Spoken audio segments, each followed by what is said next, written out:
But actually po, they're not apes. Black apes. They are classified as monkey because they have a tail 2 to 3 centimeter. Celebes. So, ibig sabihin po, pag may tail, they are considered as monkey. Pag wala pong tail, sila po yung mga apes. Ano kaya nakalabas na yun? Okay po.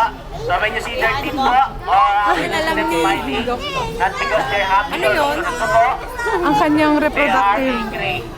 organ. Okay ba? Reproductive organ. Kapag nakikita niyo po silang kumikiti, or nilalabas sila yung ngipin nila, hindi po ibig sabihin na masaya sila, or lukso ng dugo, ha? Ang ibig sabihin po niyan, nagagalit sila. Yan naman talaga yung kanta.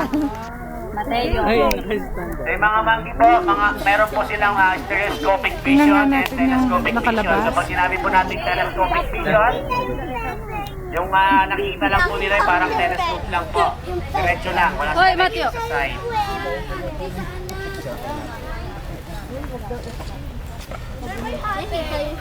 Pag iba yung mga gusto magtanong mamaya po, sabihin nyo na lang po sa akin. Kahit po along the way, pwede po magtanong sa akin. Alam mo yung pinsan ko, nasa bunutan. Oo.